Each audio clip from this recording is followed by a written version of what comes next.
লাগে বড় লোক আর ভালো লাগে না ভাই, বড় লোক শেষা চোর। ইনশাআল্লাহ এক চান্সে গুনুর লাগবে না, হিরো আলমের বাইরে গুনুর লাগবে না। আপনি কি হিরো আলমের প্রচারণায় ব্যাঘাত সৃষ্টির জন্য এদেরকে ভাড়া করা হয়েছে?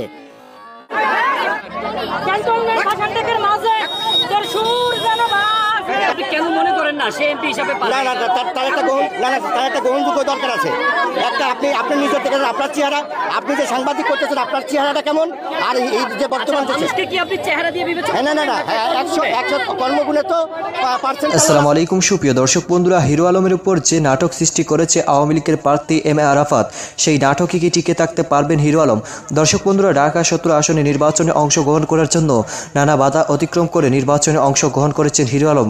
আর সেই নির্বাচনে অংশগ্রহণ করার পর এবার আওয়ামী লীগের পক্ষ থেকে তার উপর নানা চাপ সৃষ্টি করা হয়েছে এবং সেই সাথে তাকে নানাভাবে হয়রানি করা হয়েছে। তো দর্শক বন্ধুরা, এবার সেই সকল বিষয়গুলোকে কেন্দ্র করে হিরো আলম একটি রিপোর্ট করেছেন, আর সেই রিপোর্টের মধ্যে এমন কিছু বিষয় তুলে ধরেছেন। দর্শক বন্ধুরা, এমন একজন ব্যক্তি হিরো আলমকে নিয়ে এমন কিছু কটূক্তি করে যাচ্ছে, তাকে পুরস্কার বিতরণ করতে গিয়ে সে বলে যাচ্ছে হিরো আলমের চেহারাটি কেমন।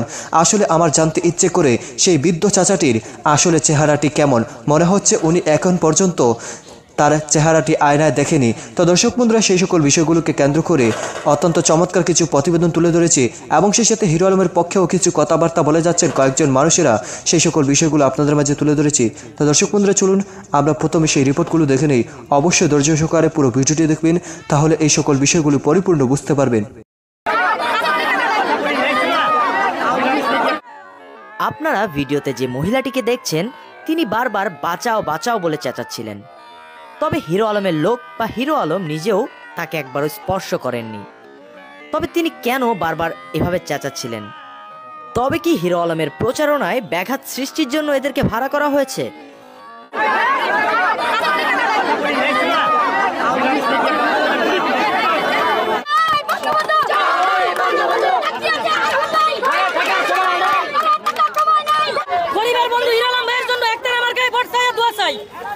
গরিবের বন্ধু হিরো আলমের জন্য একটার আমাকে ভোট চাই আর দোয়া চাই।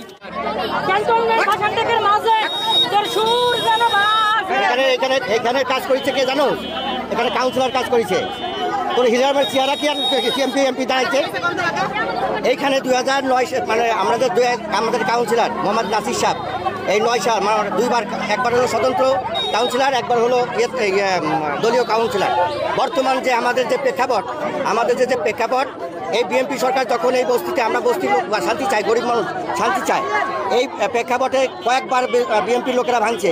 আওয়ামী লীগ সরকার তাদেরকে ঠাঁই দিয়েছে, আওয়ামী লীগ সরকার তাদেরকে রাস্তাঘাট উন্নয়ন, এই বর্তমান যে বস্তি কথা বলতেছেন, এটা বস্তি না, এটা সাততলা আদর্শনগর। হিরো আলমকে আপনি কেন মনে করেন না সে এমপি হিসাবে পারে? না তার একটা গ্রহণযোগ্য দরকার আছে।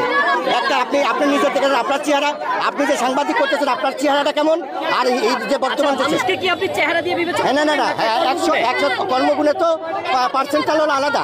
আপনার যদি মন সুন্দর থাকে, চেহারা সুন্দর থাকে, আপনি কাজও সুন্দর করবেন। আমার কাউন্সিলর তো কালো, আমার নাসির সাহেব তো আপনি হয়তো চিনেন, নাসির সাহেব তো কালো। নাসির সাহেব এত জনপ্রিয়তা কেন?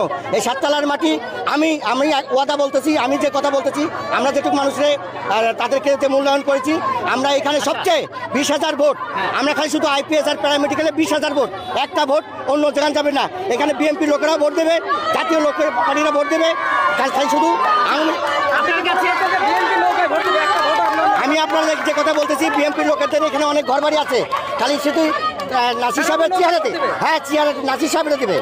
নৌকা, এটা নৌকা বলা যাবে না, নাসির সাহেবের যোগ্যতা বড় বিষয় না, চেহারা বড় বিষয়। আমি তাই বলতেছি, আমি এটাই বলতেছি।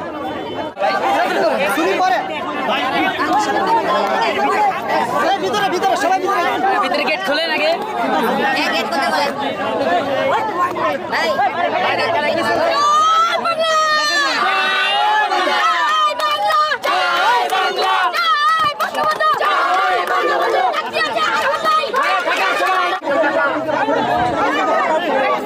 হিরো আলমকে ঢুকতে দিচ্ছেন না।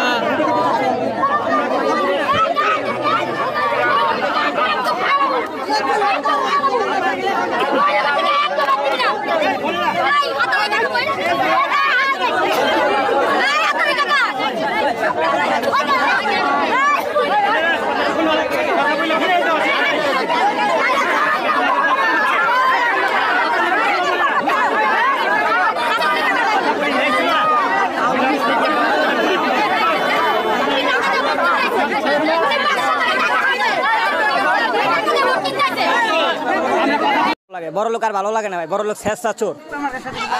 ইনশাল্লাহ এক চান্সে গুনুন লাগবো না, হিরো আলমের বাইরে গুনুন লাগবো না। আপনি হিরো আলম হচ্ছে পাবলিকের লাগে, সাংবাদিকের লাগে না তো।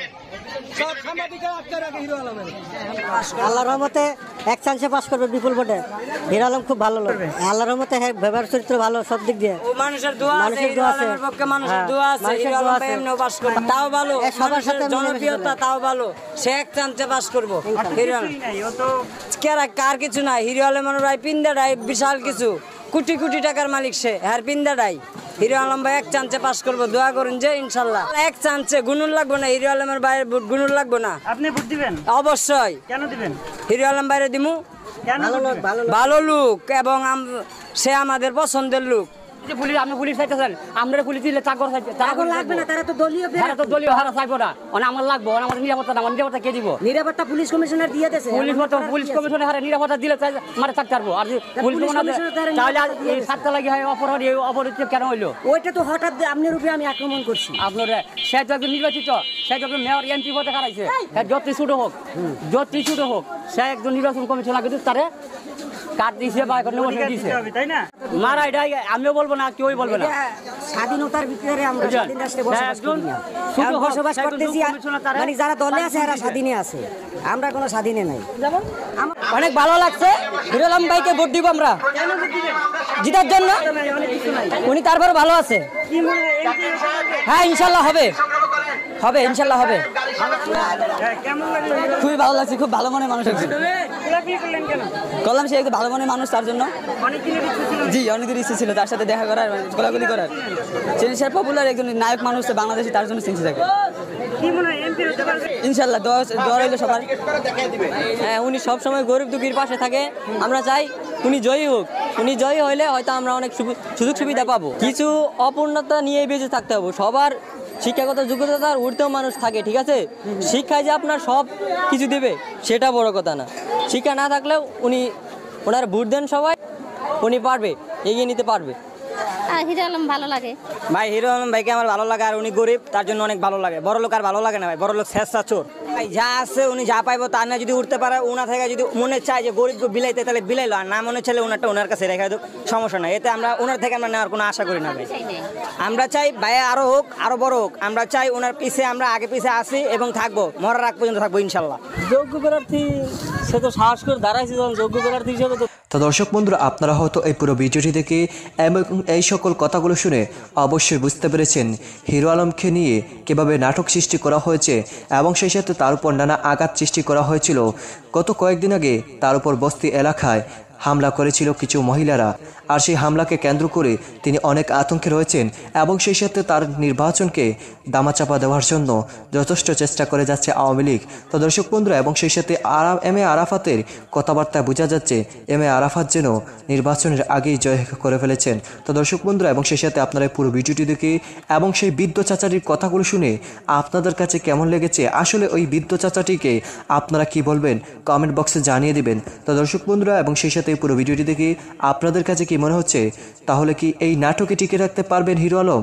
কমেন্ট করে জানিয়ে দিবেন। তো দর্শক বন্ধুরা, ভালো থাকুন, সুস্থ থাকুন, আল্লাহ হাফেজ।